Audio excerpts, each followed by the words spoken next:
me reposition this camera here. Hello guys, it's me Butterfly Spirit 314. So guys, it's been a while since I did a live, maybe a few days or maybe a week. I don't know. Anyway, today's Saturday and it's snowing outside.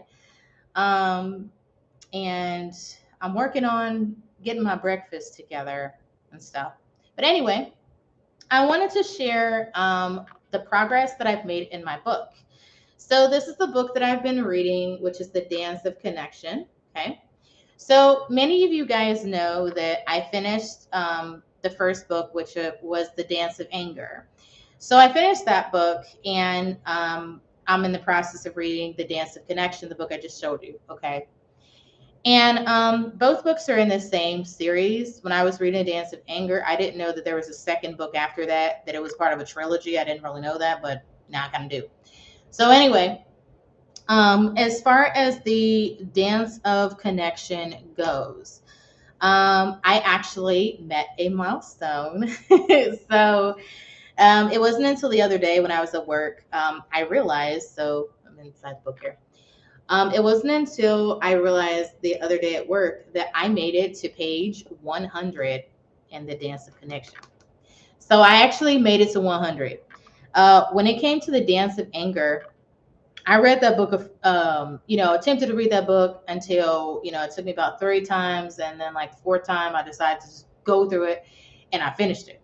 The Dance of Connection, this is my first time reading it, of course, and I'm going to make it all the way through it and stuff because I want to. And what I have to say, guys, is that as I'm reading this book, I'm discovering that, in terms of, speaking in my authentic voice, meaning like, speaking my truth, it's okay for me to do that.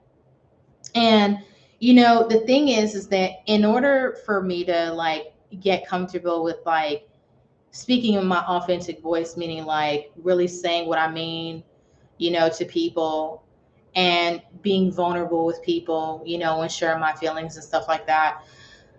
I'm discovering that it's okay. And I'm discovering that basically that in order to have an authentic voice, it's important for me to really um, think about, you know, think about what I want to say, what I'm trying to do, and stuff. And the thing is, guys, is that in order to speak authentically, it doesn't mean that in every instance, that we say something that we're telling people what we really are standing on. We're not telling people what we mean or how we feel, because sometimes we mask how we feel because we've gotten used to doing that. Me personally, I got used to doing that from childhood. So, for me, I've had a long history of not really speaking up and sharing, not really speaking up or being clear about things unless I'm arguing with somebody. Then, I'll let the anger kind of take over and control me or whatever. And, then I start, I'm just mad at so many different things. I don't know what I'm mad at and stuff like that, you know. And, I think it wasn't until, I started reading The Dance of Anger and getting through it and reviewing the notes and things that, I started to become aware, and once I concluded the book, I started, observing, myself in situations. Then, what I've been doing is I've been looking back at my childhood experiences to um, to see, how did I handle my anger as a child? Um, did I feel comfortable speaking or not? Like when I felt something strongly, did I? And the answer is no. Um, there are instances when I was a kid where I didn't speak up about things, and it started as a kid, and it only carried over into adulthood. And, as I've been really reviewing those experiences, one of them in particular, this morning with a cousin of mine who I expected her to speak up for me and she didn't. Um, and as an adult, I found that I had the same expectation as an adult with people, that I would expect people to speak up for me, when in reality, what I should do is speak up for myself. Okay. And, speaking up can be hard because sometimes we're nervous, sometimes we're anxious, sometimes we're worried, in situations. And I know that relying on anger and venting anger, it don't change shit. It don't. It don't change nothing. You know, arguing about the same shit, it don't do nothing. And the thing that I've come to understand now is that I understand, and thanks to these books I'm reading, like I'm becoming more of my authentic self. I'm getting clear about my feelings, what I want to do, what I don't want to do. Um, I'm getting clear about, what my needs are, what my wants are, and the thing is, it's like change starts with us. It starts with us. We can't change other people, but we can change ourselves in situations. So we can decide when something is too much or not. So for me personally, I feel like um, I'm making progress. Like I said earlier, I made it to page 100 in the Dance of Connection book that I'm reading. And, I think by the time I get to the end of this book, just like I did with the Dance of Anger, I had a view on, anger and different things like that. And that's kind of shifted my ideas about things um, in terms of anger. And like going back to my childhood experiences to see how I've dealt with anger and how I'm dealing with it now. And I feel like one of the things now is that I feel good about the person I'm becoming because I'm finally starting to be the Michelle that I've always kind of wanted to be. Um, and I think that that's the me that I'm going to be happy to be, you know, one that doesn't hide myself from other people, but one that can be vulnerable with other people by sharing my feelings. One that can, ask questions, get clarity, get understanding about things.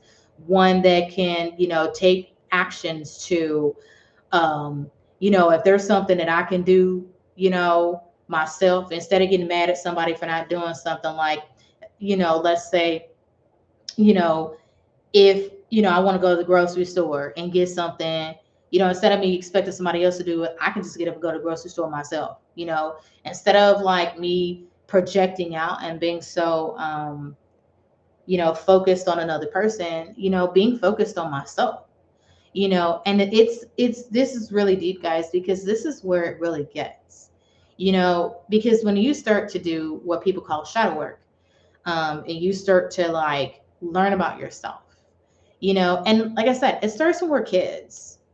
It starts when we're kids, it starts when we are growing up. We learn behaviors and start following patterns when we're kids, and that carries into adulthood. It's happened with me. I'm sure it's happened with you too. But more than anything, I'm just happy with who I'm becoming, and I'm happy with what I'm learning, because it's opening my eyes to things about why in certain situations I've learned to not speak up. And the great thing now is I've been speaking up now in situations about when I want to do things and when I don't want to do things. And this is a process, and not many people are going to be willing to do this or go through the kind of changes um, that I'm going through. But you know what? It's okay. Everybody has a right to be whoever the hell they want to be and live their life however the hell they want to. But for me, it's important. And there's other people out there who are going to be like me, who at some point in their lives, they're going to say, you know what?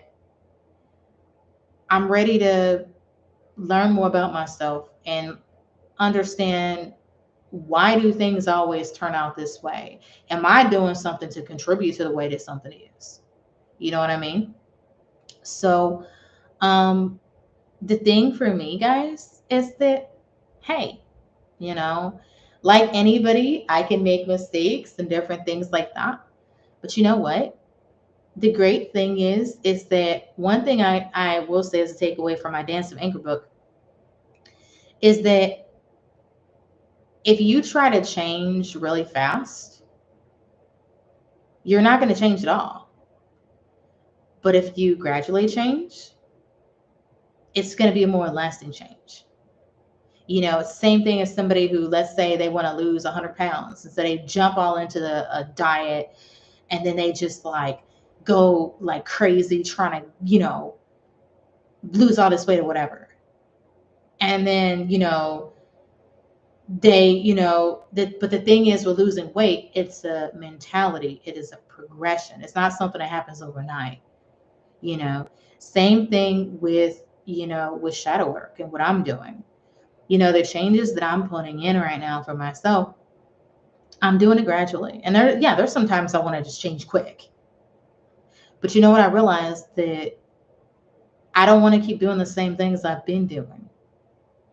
I don't want to just wait until I get mad to go off and then start doing stuff. No, I want to be clear about what I want to do, how I want to be, how I want to behave, and carry through with that.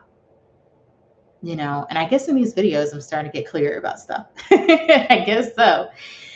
But anyway, you know, I'm learning it's okay. And it's okay for me to explore like areas of myself and like learn about myself, you know, and it is. And there's this video that I watch on YouTube. It's like of affirmations or something. And one of the affirmations I do align with really well is trying to be, goodness, I just lost it. Um, I think one of the ones I'm getting comfortable with is it's okay to feel my feelings. Um, I value peace above anything else. That's another one. Um, and I guess, that, basically, I think the one of the best things is that it's okay for me to be me. I am enough. You know, that's one of the affirmations. I am enough. You know, and I am. And I just love the beauty of who I'm becoming. And I hope that through sharing what I'm doing, it can help other people out there too who are ready to, stop getting, stuck in, non-productive arguments and, with people in their lives, and instead learning from it and really making a lasting change to the point where they're going to be happy and they're going to start living more authentically. Instead of living for other people, they're living for themselves, and establishing a separate self is what's going to allow a person to be able to love people more because they're more in touch with themselves. Okay. So that's all I want to say. I'm very proud of myself. Yay for making it to page 100 of my book. And there's just more to come from here, more progress to happen. So thank you all for who tuned in and viewed me for a little bit. Thank you for watching. Bye-bye.